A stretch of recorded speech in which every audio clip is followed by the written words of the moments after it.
بسم اللہ الحمد للہ والصلاۃ والسلام علی رسول اللہ وبعد اعوذ باللہ من الشیطان الرجیم رب اشرح لی صدری ویسر لی امری واحلل عقدۃ من لسانی یفقہوا قولی اللہم ارنا الحق حقا وارزقنا اتباعہ وارنا الباطل باطلا وارزقنا اجتنابہ اللہم انفعنا بما علمتنا وعلمنا ما ينفعنا وزدنا علما آمین یا رب العالمین۔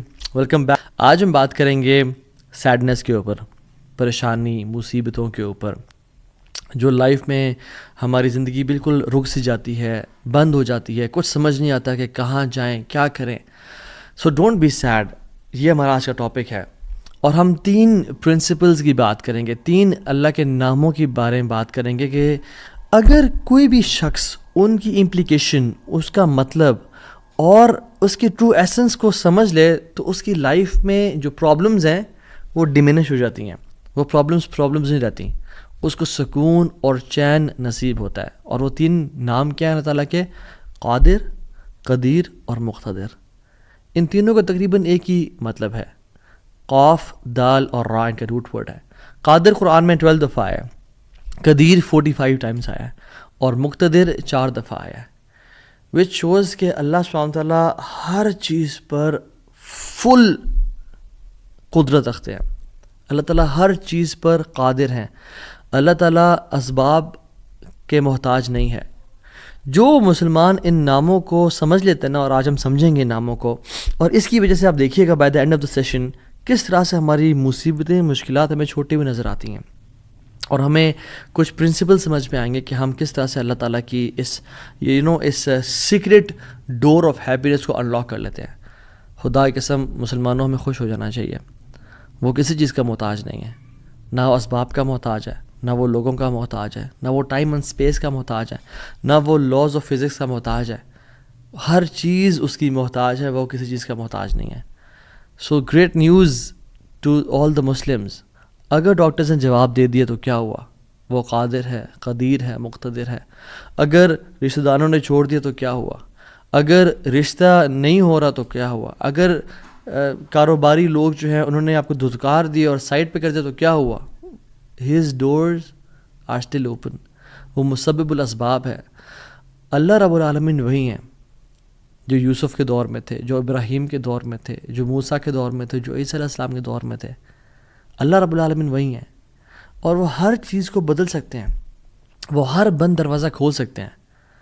مقتدر کا مطلب تو سبحان اللہ یہ ہوتا ہے کہ اس میں نا قدیر کی بھی بلاغت ہے، یعنی جو ہر چیز پر مکمل قدرت رکھتا ہے۔ آپ لے لیں مثالیں، یوسف علیہ السلام کی اگزامپل دیکھ لیں۔ ایک بچہ جو کہ بالکل اپنے انفینٹ سے نکل رہا تھا، اس کو کنویں میں پھینک دیا گیا، وہاں سے اس کو قافلے نے پرچیز کیا اور بالکل for pennies he was sold, اور عورت نے حملہ کیا ان پہ، گناہ کرنا چاہا، جیل میں ڈال دیا گیا ان کو، ٹھیک ہے۔ وہ شخص جو کنویں میں پھینکا گیا، جو جیل میں ڈالا گیا، جو اتنا بے بس کہ نہ باپ، نہ ماں، نہ بھائی، بالکل مصر میں ان نون اسٹرینجر، اور وہ جیل میں بھی ہو، نو کانٹیکٹس، نو پی آر، کیا بنے گا اس کا؟ القدیر نے، المقتدر نے اس کو وہاں سے اٹھا کے ایجپٹ کے تخت پہ بٹھا دیا۔ اللہ ہر چیز پر قادر ہے۔ ابراہیم علیہ السلام، باپ بھی چھوڑ گیا، باپ نے کہا تجھے میں رجم کر کے مار دوں گا، ہر کوئی ساتھ چھوڑ گیا، حتیٰ کہ سب جمع ہو گئے ان کے خلاف، اور ان کو برہنہ کر کے کیٹاپلٹ میں ڈال دیا، اور وہاں سے جب آگ میں ڈالنے لگے تو کیا پڑھا ابراہیم نے؟ حسبی اللہ و نعم الوکیل، مجھے اللہ کافی ہے۔ اور کیا ہی وہ نعم الوکیل، کیا بہترین دوست ہے، کیا بہترین کارساز ہے وہ۔ اور اللہ تعالیٰ نے وہ کس طرح کا قادر ہے، وہ کس طرح قدیر اور مقتدر ہے کہ اس نے ہواؤں کی ڈائریکشن کو نہیں پھیرا، نہ ہی اس نے سمندروں کے رخ کو بدلا، نہ ہی اس نے کوئی پرندے بھیجے جو کہ اس پانی کو، اس آگ کو ٹھنڈا کر دیں پانی پھینک کے، نہیں، بلکہ ڈائریکٹ اس آگ کو کہا جس کی صفت ہے جلانا، قُلْ يَا نَارُ كُونِي بَرْدًا وَسَلَامٌ عَلَىٰ إِبْرَاهِيمَ، ہم نے کہا اے نار، اے آگ، ٹھنڈی ہو جا اور سلامتی کا باعث بن جا ابراہیم کے لیے۔ کچھ روایات میں تو یہ بھی آتا ہے کہ ان کی صحت کے میں کچھ ارچہ کلام ہے کہ ابراہیم علیہ السلام سے پوچھا گیا کہ سب سے بہترین مومنٹس آپ کی زندگی میں کون سے تھے؟ تو ابراہیم علیہ السلام نے کہا کہ جب میں آگ میں تھا، کہ اللہ تعالیٰ نے اس کو حکم دیا تھا کہ ٹھنڈی ہو جا، اور اتنی ٹھنڈی نہ ہونا کہ ابراہیم کو تکلیف پہنچائے، سلامتی والی بن جانا۔ تو those were the best moments that I spend in my life. اور وہ کس طرح سے ٹھنڈی ہوئی کہ صرف ابراہیم کے لیے ٹھنڈی ہوئی, لیکن جو رسیاں ابراہیم علیہ السلام کے ہاتھ پہ بندھی ہوئی تھی ان کے لیے ٹھنڈی نہیں ہوئی. اس رسیوں کو جلا دیا مگر ابراہیم علیہ السلام کے بال تک کو بھی نہیں جلایا. اور جب ابراہیم اس آگ سے نکلے تو ان کا جو باپ تھا آزر وہ دیکھ رہا تھا اور کہتا ہے نعم رب ربو کو یا ابراہیم, کیا رب ہے تیرا ابراہیم. یعنی ایک کافر کو ایک مشرک کو تو یقین آ گیا کہ کیا رب ہے ابراہیم کا. ہم نے 50-60 سال زندگی گزار لی لائف کے, کچھ نے مجھ جیسے نے تو 20-30 سال گزارے زندگی کے. ہمیں ابھی تک رب کی قدرت پہ یقین نہیں آیا, ہمیں ابھی تک آنیسٹلی اللہ تعالیٰ کے مکمل قادر ہونے پہ یقین نہیں آیا. تیسرے پارے میں ایک شخص کا ذکر آتا ہے قرآن میں کہ ایک شخص گزر رہا تھا اور ایک قریہ سے, ایک بستی سے گزرا, ولیج تھا, اور وہ بالکل یعنی آپ سمجھ لیں رونز تھا, وہ بالکل کھنڈرات بن چکا تھا. تو ان کے ذہن میں ایسے ہی خیال آیا who will raise them up, کون کھڑا کرے گا انہیں دوبارہ. ابن کثیر اور باقی لکھتے ہیں کہ وہ عزیر علیہ السلام تھے. خیر نیورتھلیس اللہ تعالیٰ نے ان کو موت دے دی, اور موت دینے کے بعد جب اٹھایا تو کہا کہ کتنا عرصہ تم پڑے رہے ہو اس جگہ پہ. تو کہا کہ دن کا کچھ حصہ. اللہ تعالیٰ نے کہا کہ تم 100 سال مردہ رہے ہو یہاں پہ. اور ان کا جو حمار تھا, جو گدھا تھا, وہ پیرش ہو گیا, اس کو یعنی کھا گئے کیڑے مکوڑے, مٹی نے اس کو ڈیکمپوز کر دیا. لیکن جو ان کا کھانا تھا, اللہ اکبر کیسا قادر ہے اللہ تعالیٰ. فانظر الی طعامک و شرابک لم یتسنہ, اپنے کھانے کو دیکھو اور اپنے پینے کو دیکھو, اس کو کسی نے چھوا بھی نہیں ہے. کھانا ہم باہر سے آرڈر کرتے ہیں, کچھ کھا لیں تو فریج میں نہ رکھیں, اور ایک دن گزر جائے تو وہ باسی ہو جاتا ہے, خراب ہو جاتا ہے. ایک دن کھانا برداشت نہیں کر سکتا, لیکن 100 years گزر گئے, کھانے کو کسی نے چھوا بھی نہیں. اور جو حمار تھا, جو گدھا تھا ان کا, وہ بالکل پیرش کر گیا اور ڈیکمپوز ہو گیا. اور عزیر علیہ السلام کے نظروں کے سامنے اللہ نے اس کو دوبارہ کھڑا کر دیا. کیا کہتے ہیں سب دیکھ کے, اللہ کی قدرت کے مناظر دیکھ کے, جب اللہ کی کامل قدرت دیکھی اور اتھارٹی اوور تھنگس دیکھی تو کیا کہا, قلنا اعلم ان اللہ علی کل شیء قدیر, قال اعلم ان اللہ علی کل شیء قدیر, میں جان گیا ہوں کہ اللہ تعالیٰ ہر چیز پر قادر ہے. واللہ العظیم میرے بھائیو اور بہنوں, اس سینٹنس میں نا بڑا مزہ ہے, بڑی لذت ہے, بڑا نشہ ہے. اگر انسان جان لینا کہ میرا رب ہر چیز پر قادر ہے تو خدا کی قسم ہماری پریشانیاں, ٹینشنز, انزائٹی سب ختم ہو جائے گی. تو آپ نے گھبرانا نہیں ہے انشاءاللہ, ٹھیک ہے. اگر ایک چیز زندگی میں آپ کی ہے جو اس لیسن کا جو ہے نا, آج کے سبق کا جو, آج کے جو اس پوڈ کاسٹ شو کہہ لیں اس کو آپ, اس کا جو کرکس ہے وہ یہ ہے, اگر آپ اللہ والے بن جائیں تو اللہ اپنے بندوں کا امتحان تو لیتا ہے مگر اسے کبھی ضائع نہیں کرتا. اللہ اکبر. اس کو لکھ لیں اپنے ذہن پہ اور ساری زندگی اس کو پکڑ کے رکھیں. اگر آپ اللہ والے بن جائیں تو اللہ سبحانہ و تعالیٰ اپنے بندوں کا امتحان تو لیتا ہے کہ میرا بندہ سچا ہے یا نہیں, میرا ہے یا نہیں, لیکن خدائی قسم کبھی ضائع نہیں کرتا. شرط یہ ہے کہ آپ اللہ والے بن جائیں اور نیت صاف ہونی چاہیے. تو میں آپ سے نا آج 3 بیسک پرنسپلز کی بات کروں گا کہ آپ نے اپنی لائف میں کرنا کیا ہے. پہلی چیز, نیت صاف کرنی ہے. اگر آپ اللہ والے بن جائیں اور اپنی نیت آپ صاف کر لیں, اللہ تعالیٰ آپ کو کبھی ضائع نہیں کرے گا. صحیح بخاری کی حدیث ہے, بنی اسرائیل کا واقعہ ہے, اوتھینٹک صحیح بخاری کی حدیث ہے. ایک شخص, اس کو 1000 دینار چاہیے تھے, 1000 دینار چاہیے تھے. وہ ایک شخص کے پاس گیا, اپنے جاننے والے کے پاس, اور کہا کہ مجھے 1000 دینار چاہیے. تو اس نے کہا کہ ٹھیک ہے میں تجھے دے دوں گا, بس تو ضامن ایک لے آ جو اس کی ضمانت دے, اور گواہ لے آ, میں تمہیں دے دوں گا, مجھے پرابلم نہیں ہے. وہ شخص مسکین تھا, کوئی اس کے جاننے والا نہیں تھا, لیکن اللہ والا تھا وہ. اس نے کہا دیکھ میری بات سن, میرا ضامن بھی اللہ ہے اور میرا گواہ بھی اللہ ہے, میں اللہ کو گواہ بنا کے کہہ رہا ہوں کہ میں تمہیں واپس کروں گا. اس کو اس بندے کی تقوی پہ یقین آیا اور اس نے کہا کہ چلو میں دے دیتا ہوں, یہ اللہ کو گواہ بنا رہا ہے, اتنا بڑا جھوٹا تو نہیں ہوگا. اور یہاں پہ آئی پاز, میرے بھائیوں بہنوں, پاکستان کے لوگوں, انڈیا, بنگلہ دیش, جہاں سے بھی لوگ دیکھ رہے ہیں, اللہ کا نام لے کے نہ کبھی کسی کو دھوکہ نہ دو. ویسے بھی دھوکہ کسی کو نہیں دینا چاہیے، لیکن اسپیشلی اللہ کی قسم کھا کے یا اللہ کا نام لے کے کسی کو دھوکہ نہ دو.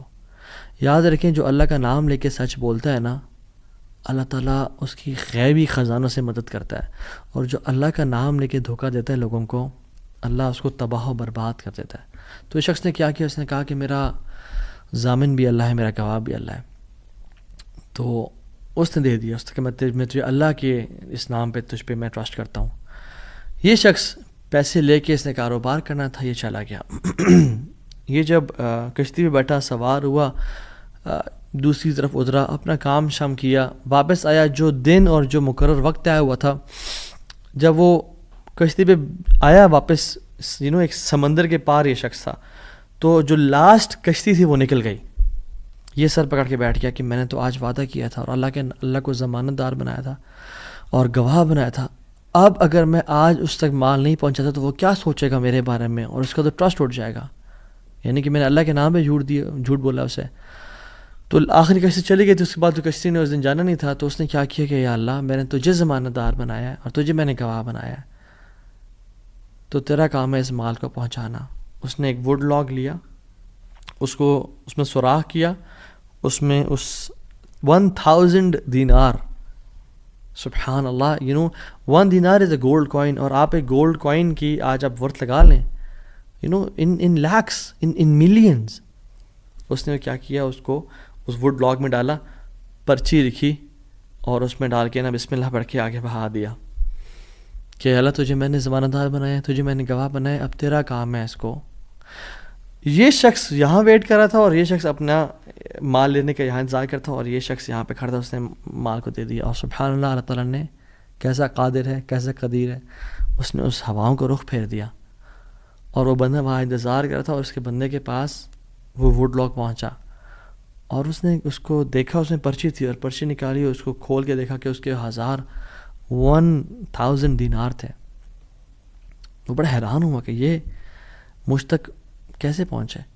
خیر، یہ جو شخص تھا جس نے بیچے تھے، یہ اگلے دن دوبارہ جو سب سے پہلی کشتی ملی اس پہ روانہ ہوا اور اس بندے کے پاس پہنچا اور 1000 دینار لے کے الگ سے کہ پتہ نہیں وہ پہنچے نہیں پہنچے، میں اس کو اس کا حق تو دے دوں. اس نے کہا کہ یہ تمہاری امانت، معذرت تھوڑی تاخیر ہو گئی مجھ سے. کہتے ہیں تو کل تم نے مجھے پیسے نہیں بھیجے؟ کہتے میں نے بھیجے. پھر اس نے کہا جس رب پہ تو نے توکل کیا ہے نا، جس رب کو تو نے ضمانت دار بنایا تھا، اس رب نے تیرا مال مجھ تک پہنچا دیا، مجھے اس مال کی ضرورت نہیں ہے. ہم کیوں بات پریشان ہوتے ہیں؟ کیا کمی ہے ہماری زندگی میں؟ شاید توکل کی کمی ہے، قرآن پڑھنے کی کمی ہے، عبادات کی کمی ہے، حلال اور حرام کی پرواہ کرنے کی کمی ہے، نظروں کی حفاظت کرنے کی کمی ہے. ہماری زندگی میں کچھ کمی ہے جس کی وجہ سے ہم اللہ تعالیٰ کے اس اللہ تعالیٰ کے ناموں کی وجہ سے ہم we are not living to our fullest. اللہ تعالیٰ کے نام جس کی جو مسلمان جانتا ہو کہ میرا رب میں یہ کوالٹیز ہیں، اور یہ تو صرف 3 ہیں اور ہزاروں ہیں اس کے علاوہ، وہ کیسے بات پریشان ہو سکتا ہے؟ وہ کیسے انزائٹیز اور پریشانی سے گزر سکتا ہے؟ اس کو پتہ کہ میرا رب ہر چیز پر قادر ہے. قل هو القادر على ان يبعث عليكم عذابا من فوقكم. وہ قادر ہے کہ اس بات پہ کہ تم پہ عذاب لے آئے. ان المتقین فی جنات ونہر فی مقعد صدق عند ملیک مقتدر. عند ملیک مقتدر، وہ مقتدر بھی ہے، وہ ہر چیز پر قادر ہے. تبارک الذی بیدہ الملک وهو علی کل شیء قدیر. وهو علی کل شیء قدیر، وہ قادر بھی ہے، قدیر بھی ہے، مقتدر بھی ہے.